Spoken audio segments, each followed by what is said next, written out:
Hey everyone, thanks for watching. It's our Mystic Intellect deck review. This is 2 in our series. Let's get right into it. Sean, we're going to talk about the Jeskai deck from Commander 2019. Ooh, one of my favorite shards slash wedges. This is Mystic Intellect. It's the flashback deck. It's themed all around flashback cards, sort of. That's the kind of the notion behind it. And like always, we're going to start with the legendaries that the deck includes. Starting with the face of the deck, the front cover commander. This is Savina, the Chronoclasm. 2 blue, red, white, Jeskai colors. Legendary human wizard, 2/2. Prevent all damage that would be dealt to Savina, the Chronoclasm. That's pretty nice. Whenever you cast your first instant or sorcery spell from your graveyard each turn, copy that spell. You may choose new targets for the copy. Wow. Yeah. Prevent all combat. Sorry. All damage. Prevent not just all combat damage. Yeah, that would be dealt. So destroy all creatures still works, but like Blasphemous Act doesn't work. You can Blasphemous Act your whole table and like you will always be fine with that, any of those things. But what is so strange to me is that those abilities seem to be the opposite. Like this does, like that first ability means I want to make Savina a Voltron commander. I want to load it up with auras or equipment or something like that and just kind of turn him sideways. Oh, really? See, for me, I want to load this deck up with like Pyroclasm and Blasphemous Axe and Comet Storms, and I want to do that. Sure. I mean, that's fun too. I want it to be like almost more control. But neither of those abilities, you've not mentioned one flashback card. So like we're not using the abilities on the second half of that ability. Like I just don't know how many cards that I could. So I'm curious then to explore non-flashback ways to get spells from your graveyard, right? There are other ways to cast spells from your graveyard, and that's what I want to explore with Savina. Yes, you know what? I thought the exact same thing. It's like, how can I get those spells out of the graveyard that are not in a way that isn't flashback? Like, you know, Music's Mastery or the Finale of Power, I think the red one is. Finale of something. Those types of cards, like that's interesting too, right? Like being able to do that. Yeah. And obviously like blue, red, white, like those are the colors for making that kind of stuff happen. So I like 7, the Chronoclasm. Yeah, 7. Yeah. Again though, like no matter what it is you want to do, like just the idea that like there is a clear direction here, right? Excuse me. There's a clear direction of like flashback spells, right? Spells from the graveyard. But you don't have to go flashback. You can do other ways of getting spells from the graveyard. And then there's also this other thing of like, oh yeah, by the way, prevents all damage. So like, oh, so like this thing can't die in combat. It needs to be destroyed directly. So like you might even want to take a totally different approach and just have this be a pure like this like graveyard thing be a pure upside, like just a bonus. I love that. That it seems like it's really clear, but actually you can there's nuance to this commander, and we can build this in many different ways. I think it's great. And I like it. And it doesn't like to prevent all combat damage thing is going to be really annoying, but it's not like, I don't know, protection from creatures, which is like now I can't even block this thing. It's like, well, at least I can chump block this at least, right? Like, and we've been accidentally saying combat damage. This is all damage. True, you're right. Yes, it's not combat damage. It's all damage. Yeah. Yeah. Anyways, I love it. I think it's powerful without being like broken, and there may be combos out there that it breaks with, but like in and of itself, it's not. Broken. Yeah. All right, cool. What's another one of these Jeskai commanders? We have Elsa of the Infinite. This one might be my favorite one. 2 blue, red, white, legendary Jinn monk, 3/3 with prowess. You may look at the top card of your library anytime, and then you may cast the top card of your library if it's a non-creature, non-land card, and you may cast it as though it had flash. Wow. So, yeah. So you can cast the top card of your library if it's a non-creature, non-land card. Obviously, you can't cast land, so that's, goes without saying, basically. So not creatures, but like Jeskai, non-creature cards, like you're just going to be peeling through those top cards of your deck, hopefully, and just like getting them out at flash speed. I love it. That's so cool. This is, and the fact that it's non-creature, non-land cards, these colors are great for artifacts. So you could make a really deep yes. artifact deck this way, as long as they're not artifact creatures. This could be your Jeskai Super Friends deck. We know that casting Planeswalkers at instant speed is not the best because they only really get useful on your turn anyway. But the fact that you can hold up mana and then do whatever you want with that top card at the end of turn is great. This is a super fun draw go commander with lots of angles, and I can't wait to try a couple out. Yeah, this is really cool. I wonder like if Keycard was supposed to be a part of this. Ooh. You know what I mean? Like if at some point that got switched into M20 or what, like just because it seems to really fit with these commanders. Like it seems like it would go perfectly with these guys. Yeah. But I guess that's just the nature of Jeskai, right? Yeah. Who's next? Ooh. Pram Econ, Sky Rampart. Blue, red, white. Legendary creature, wall. It's a wall. Yeah. I don't know why that's so funny to me. My commander is a wall. It's got flying and defender, and it's a 1/5. As it enters the battlefield, choose left or right. Each player may attack only the nearest opponent in the chosen direction and planeswalkers controlled by that opponent. There was an aura that did that. It's an enchantment. It's a white enchantment. Yeah. Every upkeep you could change the direction. So you never get to change the direction with Pram Econ. But what a weird this is such a weird effect. It's such a weird effect because you're obviously gonna do you pick the one, do you want to attack in such a way where you're on offense and I want to put the weakest player as my attack victim, or do you put as defense and say, well, you're the strongest on my left, so I'm gonna go the opposite way so you can't attack me? I don't know what you do because I don't like this. I'm not a fan of these abilities, where now all of a sudden it's very linear. We can only attack one person and there's only one person attacking us. So we can kind of this really benefits. And I mean, it's fair. Like it's fine. I'm not going to be upset if I ever was in a game and this card got played or something like that. But it, it's just going to really benefit ideally you, because it's your commander, combo decks, right? It's oh, now only one person's attacking me. I don't have to worry about dying from the whole table teaming up on me and coming at me with all their creatures and stuff. I feel like that's a good use of this card. Plus it's a good, it's a solid defender as well. So I don't know. And obviously control decks probably pretty happy with this because everyone's going to basically be killing each other or not attacking stuff. I don't know. I'm just tricky. I think it changes too much of the game to me. It changes the rules just a bit too much. I'm not stoked to run a card like this.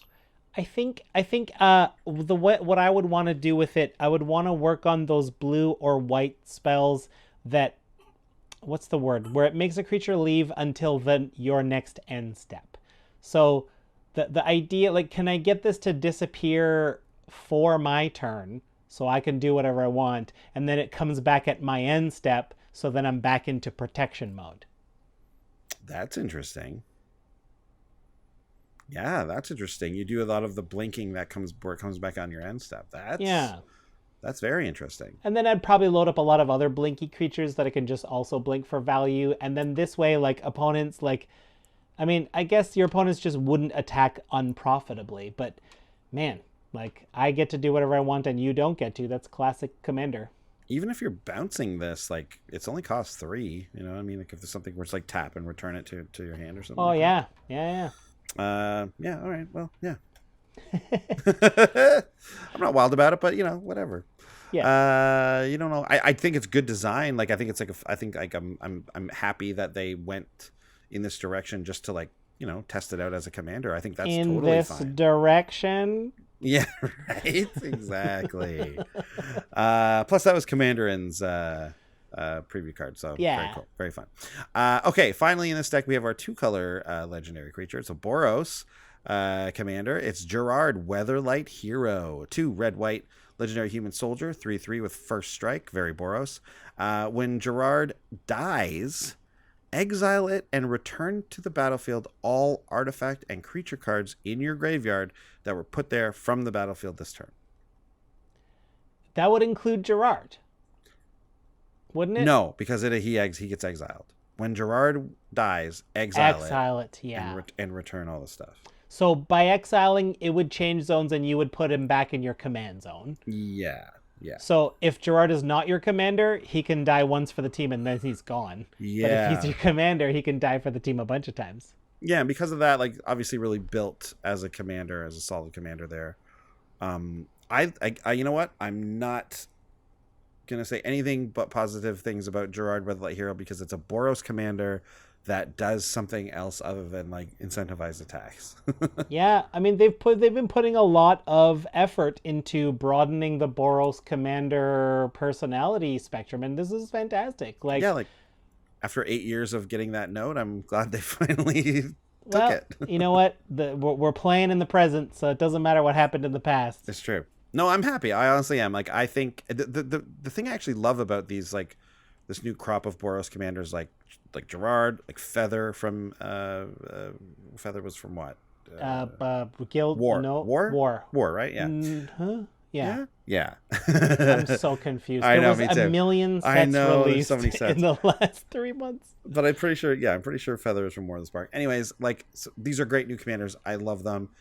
I love that they do something different, but they also still feel Boros. I think that, again, like I really can't praise R&D enough for the commander like design that they've kind of embarked on here. Like, it's still Boros. It still actually deals well with attacking, but it doesn't say that the only thing this commander does is attack, right? Like, it can do more, and I love that. It's perfect. Throw a sack out a in here and just be like, cool, man, I'm gonna attack with everybody, trade however you want, I'll do a ton of damage, I'll sack everything, including then Gerard I will sack last, and then everything but Gerard comes back.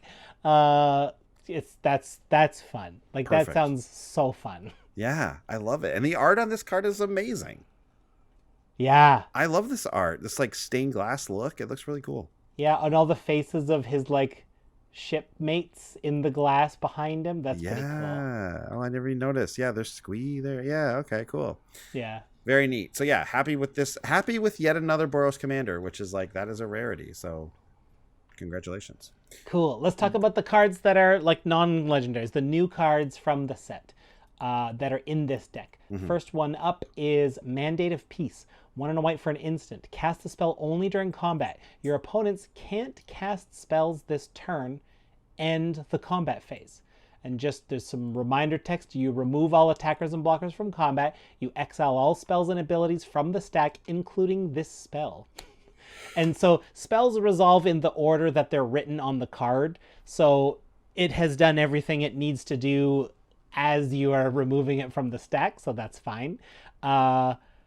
Man, that's cool. Like, this is a new, like, that's a very neat thing. It's another one of your sort of like, it's sort of a fog effect because no combat damage will happen, but it also makes your opponents not be able to cast any more spells this turn. So if your plan is to combo out on your second main phase, just cast this in a meaningless combat anyway.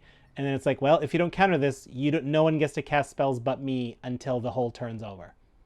Yeah, that's interesting. Yeah, that's true because you can only do it during combat. Yeah, it's also like the more obvious thing to do with this card is like, it's kind of like like an escape hatch in any kind of combat. Like if someone tries to pull one of those, like, now you all like untap your creatures and attack someone else, or like or like redirect all the damage that's going to be dealt to you back to you, right? Like, you do this, Mandate of Peace, it ends a combat phase, remove all the stuff, exile all the spells and abilities, bam, that never even happened. Like, sweet. I'll tell you what, I could have used this in a Battle of the Brews recently. Yeah. we gotta I looked up what spells have effects that go until end of combat, mm-hmm. because those spells won't start up again. Okay. Like until the next combat. until end of combat. So those spells will keep going until, like, is there anything really good? No. No. Okay. Well then, moving on. Yeah, there's like unless there's a more finer tuned way to write that phrase, but until end of combat only appears on 7 cards. It feels like this is a cool card that certain, I think, like you're right, like combo decks actually could make really good use of. It's almost like a weird little Teferi's Protection almost. Yeah. Style, for when you want to combo off that turn. But also, conversely, like I was saying, like just a ultimate combat trick of saving everything you have. So like a weird little fog too, right? Yeah. Yeah, you can wait until you see how combat's turning out and just be like, yeah, I don't like it, so no, it doesn't count. And also just like someone swings at you with their whole team and it's all like they crater hoof. Oh, yeah. Bam, it's over. Combat phase. And you don't even get to do anything else. So even if you had any more mana left over from that, you don't get to go. Psych. Okay. Cool. Yeah, like you said, in that case it's just kind of like a fog, but there are like the ceiling is higher on this card, which I like. And fog is a decent card in Commander. We don't talk about it too often, but like running a fog in some of your Commander decks, it's not like it is in Limited. Yep. Okay. Next we have Savin's Reclamation, or if you want, Seven's Reclamation. 2 and a white, sorcery. Return target permanent card with converted mana cost 3 or less from your graveyard to the battlefield. If this spell was cast from a graveyard, you may copy the spell and you may choose new targets for the copy. And the flashback cost is 4 and white. So if you have 7, I can call them 7. I love it. If you have 7 out there and you do Seven's Reclamation, you can do this to 3 things, right? Like if you flash it back, because isn't it 4 things? Is it 4? This is copied twice, and this does 2 things from the graveyard. No, but it says if the spell was cast from a graveyard. Then you copy it, and 7 copies it again. Yeah, you get it 3 times. Yeah. Yeah, 3 times. That's interesting. Are we running this in any deck that doesn't specifically care about flashback? Permanents, the problem 3 is or like less. It's so hard because like. Because you're still paying the 3 mana unless you flash it back. I mean, Sun Titan is incredible because it starts happening for free, and you get the first one tied to a 6/6 vigilance, right? Yeah, exactly. So this is half the price, but you get nothing else for it. And it's a sorcery. It's not like we're waiting. It's not like we can, flash this in, do this on instant speed. Like it's tricky. You gotta really like. If I had a ton of enchantments that I could sacrifice for great effect, like to destroy other things, maybe. I mean, it's good. It's good ramp for white because you can get fetch lands back. It's okay ramp for white. I mean, it puts, if you have a fetch land in your graveyard, it puts an extra land onto the battlefield beyond your allowed lands per turn. Right. So it's like, I guess like white's version of rampant growth would be 1 more than green's, right? So, yeah. Anyways, it's not a wildly like, exciting card or anything, but I guess in the deck that it comes in, it makes sense. Yeah. What's next here? Ooh, Thalia's Geist Caller. 2 and a white human cleric, lifelink. It's 3/1. Whenever you cast a spell from your graveyard, create a 1/1 white spirit creature token with flying. Sacrifice a spirit. Thalia's Geist Caller gains indestructible until end of turn. Seems like a good limited card. Yes, yeah. In a graveyard set. Yeah, I mean, this to me is pretty straightforward. You're going to want this in a deck where you cast spells from your graveyard, and I don't think you want it other than that. It's not white's specialty to do that. Cast a spell from your graveyard? Yeah, no. Like in this precon, sure, we're going to cast some spells from the graveyard, but I don't know. Yeah, not wild about this one. I mean, it Tough, fits in with this deck, but like not great. Next we have Mass Diminish, 1 and a blue for a sorcery. Until your next turn, creatures target player controls have base power and toughness 1/1, and the flashback cost is 3 and a blue. It's a sorcery, so I don't like this card, and that's not the only reason why. So if like this type of ability usually comes on an instant, and usually is like a way for blue to get removal, right? Yeah. Now, I mean, whether or not it should even have this ability is kind of, I kind of personally think should be up for debate. I don't think it should really get this type of ability. Blue gets bounce already. Why are we giving it another way to kill creatures? Right? Like it doesn't deal with creatures on the board. Blue should only deal with creatures as they're being cast. Anyways, counter spells are so powerful. Anyways, but here's the thing. Mass Diminished for me, A, should be an instant and cost more, and B, it should take away their abilities too. That's the other thing that this spell usually does. It makes them like 1/1 frogs with no abilities or something. You know what I mean? Like, Right. that's the, like, if you're gonna make this spell, like, you might as well make it do all the stuff. Like, sure, make it cost more or whatever, but like, I don't know, man. Are you gonna run this spell ever? I think so.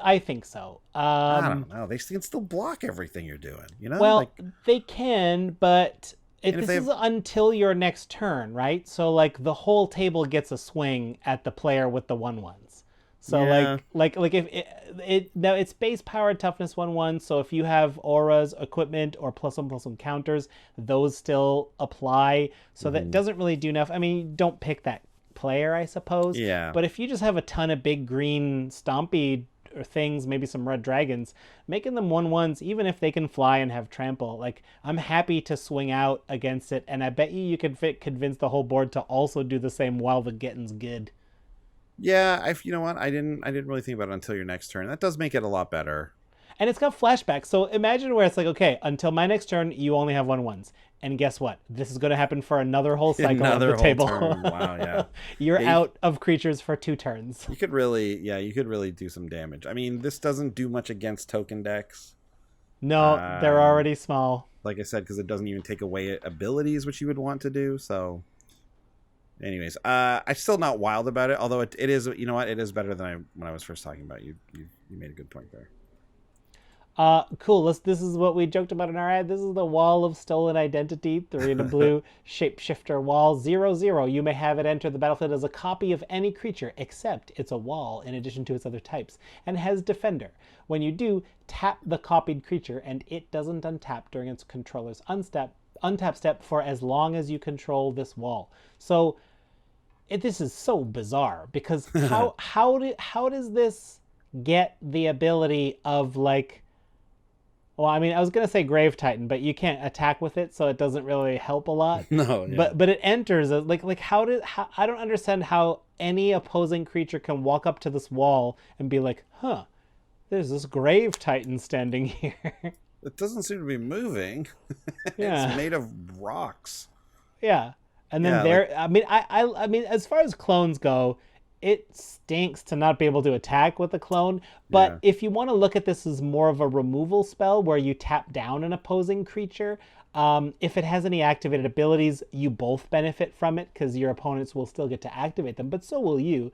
I think ideally you want a tappable ability, that kind of thing. That's a nice one. I don't think this has no place in a deck, but I think we need to look at it not as a clone and more of as a sort of removal.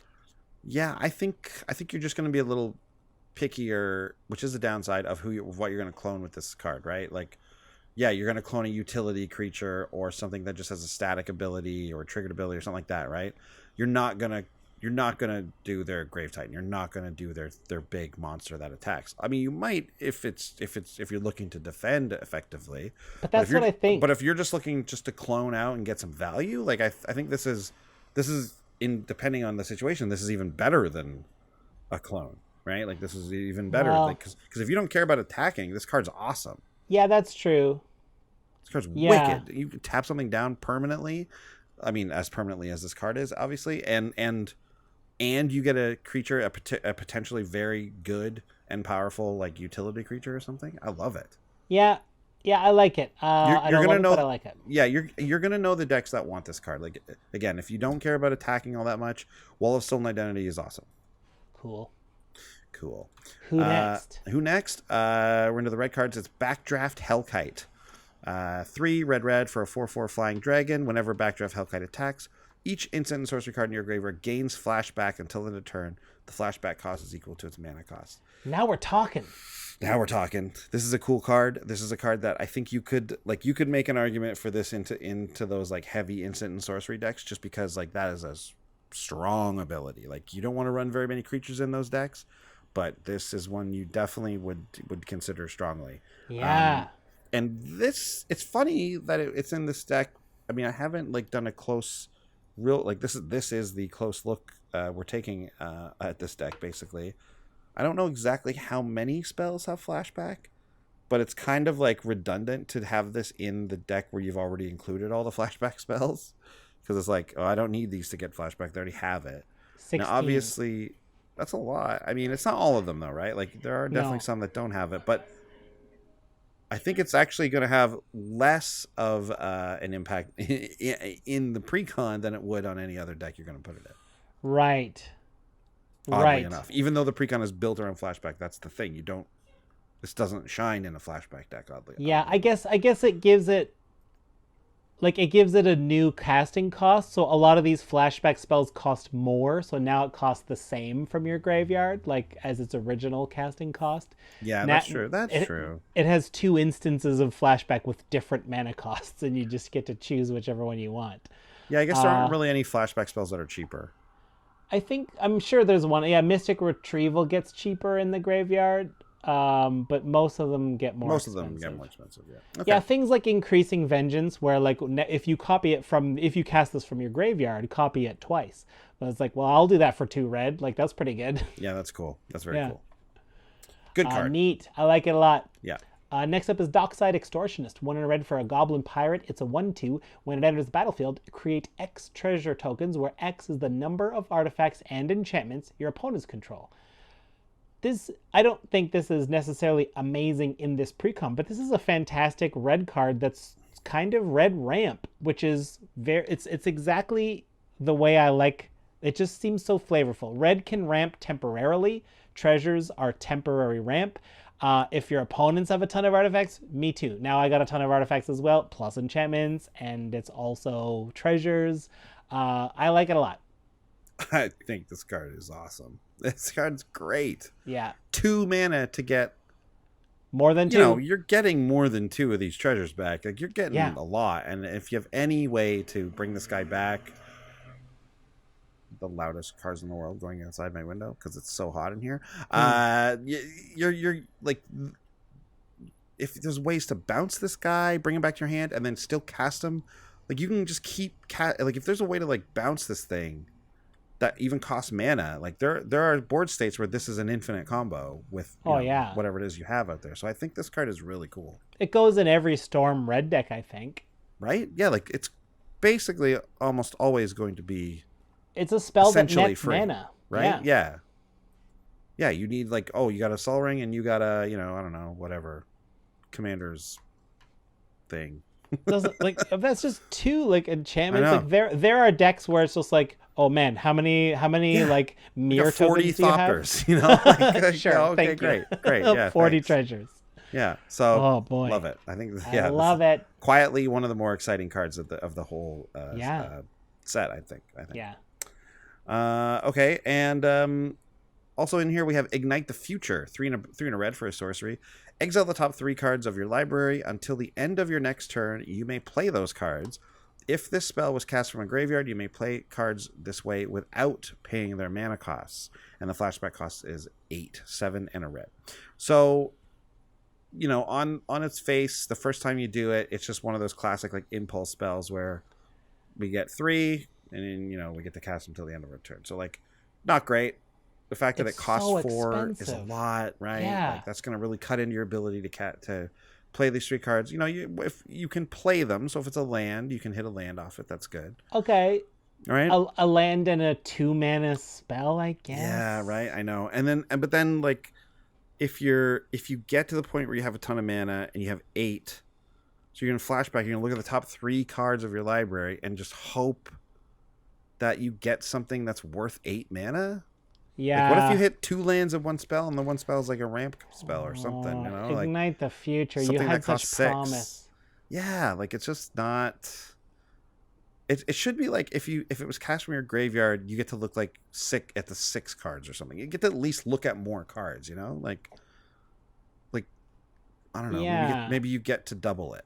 Yeah, Kinda like sevens thing or if you cast it from your graveyard, do it twice.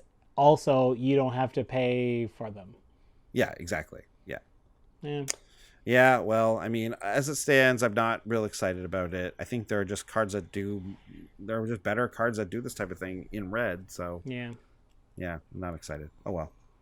So let's move on to an artifact. Empowered Auto Generator. 4 mana for an artifact. It enters the battlefield tapped. And tap, put a charge counter on it. Add X mana of any one color, where X is the number of charge counters on Empowered Auto Generator.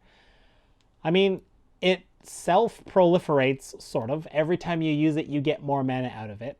The fact that you can't use it turn 1, that's a 4 mana investment that gives you 1 mana back next turn, and then 2 mana. So it takes you 3 turns before it becomes better than a Thran Dynamo. So, I mean, Thran Dynamo is very good, but, like, that's a long time. Like, this doesn't become amazing until, like, 3 or 4 turns later. And if you don't drop this on curve, it might have no impact on the game. Yeah, this has a low floor and a very high ceiling, though. Yeah. Because if we're tapping and untapping this thing, and we're like unwinding clock, you know, it's gonna like this is just gonna go nuts with this thing. You're gonna be creating so much mana. But I agree, Sean. 4 mana for a potential mana rock that doesn't actually even provide you with any mana is troublesome. Like, so what's it called? A Hedron. Archive Matrix. Yes, Hedron Archive. Thank you. That's the one, I'm pretty sure. 4 mana, tap it for 2. You can sack it and draw cards. Like that lets us go 4 mana and then play maybe even like a Signet or something. But like, yes, okay, we don't always get to drop that mana rock and then play something, right? Like that's a sweet turn. More often than not, you just play the 4 mana rock or the 3 mana rock and just say go, right?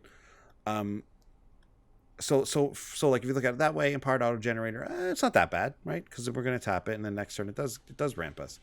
But the fact that it even takes 2 turns just to get to the point where it's a Hedron Archive, it's like, I see the potential for this card, but it's not all, and it's good, but it's not all like rainbows and sunshine, you know? Like there's some times where you're just going to have this, you're going to be like, man, I just wish this was a regular mana rock. Atraxa no doubt loves this card. I think a lot of artifact decks love this card. I think anything that untaps and taps stuff loves this card. I think this card's really good. I just think that this isn't just a mana rock you smash in every deck. I agree. Yeah. Very good, though. Again, in the right deck, like the synergy on the cards is through the roof. It's going to be crazy in some decks. Another new card here is Cliffside Rescuer, 1 and a white for a 2/2 core soldier with vigilance. You can tap it, sacrifice it, and target permanent you control gains protection from each of your opponents until end of turn. So like, I don't know. It can get through. It can. It's going to lose any auras that are on it. It can't be targeted by your opponents. And I think that's it, right? Can't be blocked. Can't be targeted. Can't be enchanted by. Yeah. Anyways. Yeah. So. And dealt damage, right? Dealt damage. I don't think I'm going to play this card very often. It's fine one time. Like protection, but protection doesn't help from board wipes. That's the problem. I mean, neither does Hexproof and Shroud. So like, that's true. I mean, and like, so like, if we're thinking about it as like you're gonna run a couple of cards that protect your commander, and this does so fairly nicely. And if your commander likes to attack, it also means that like there's gonna be one turn where you're for sure getting through with an attack. Yeah, that's true. I think, again, I mean, much like anything, you're going to find there's a deck that might be into this. But again, I think as far as general usage goes, I think Cliffside Rescuer is, I think you're better off just running some hexproof Shroud equipment or even like counter spells or something. I know this is a white card, but I think this is meant to go with was it Savine's Reclamation. I think this is one of the cards that are meant to come back from the graveyard. That makes sense. And you just keep giving your commander protection from all opponents every turn. Like Gerard probably loves this too. Yeah, any kind of creature-based recursion, these abilities get better. Although I will say that like the fact that it needs to tap is kind of rough. Oh, I mean, yeah, you can't. Oh, that sucks. that's not great, right? Like if it was No. just sacrifice, now we're talking, right? But the fact that I got to wait for a go around of the table for this to be able to even do anything, kind of weak. Next up is another artifact. It's an equipment. So we're going to skip Leadership Vacuum. That's also in this deck. The one that returns target players' commanders to their hand. This is Bloodthirsty Blade. 2 generic for an equipment. Equipped creature, it gets +2/+0 and is goaded. 1. Attach it to target creature an opponent controls. Activate it only anytime you can cast a sorcery. And then for those of you who don't remember, goading means they have to attack each combat if able, and they attack anyone but you. If you are the only 2 players left, then they do have to attack you. So this is a very, very cool goad card, because your opponents could just be like, well, then I'll sack the creature and I won't attack. It's like, guess what? That's fine. Great. I'm happy with that, right? No problem. If their creatures have ways to tap and get out of combat that way, that's probably useful for you, or maybe just put it on other things that you want to attack. I think this card is super interesting and fun. Agreed. These are the type of like kind of fun effects that I always love to see printed in commander sets, and I'm always looking to put these in decks because they're such unique abilities. So very, very cool. And we're also going to skip Scare Tiller because we already talked about that in the Sultai episode, but I actually think Scare Tiller is at its best in this deck, though. I will say that. Okay. I just think that just Sky colors are probably going to have the most problems with ramping. So if you can get out your Evolving Wilds or whatever from the graveyard, that's going to be really good for you. All right. Okay, that's the Jeskai deck. Thanks for watching here on YouTube. Let us know in the comments below what your favorite cards are from this one, which commanders you guys are stoked to build around. I really want to get your insight on Commander 2019. As always, I mean, this is the best time of year for us, so we're very excited. Thanks for watching, and check out the next one. Bye. Bye. Big thanks to all our patrons who make these episodes possible. Yeah, and if you want to check out more comedy videos, check out our Brews News playlist. Make sure you follow us on Twitch TV to see when we play live. If you want to chat with us, head over to Twitter. We're at Commanders Brew. And please hit subscribe to ding the bell and find out when we got new stuff coming out. See you next time. Bye.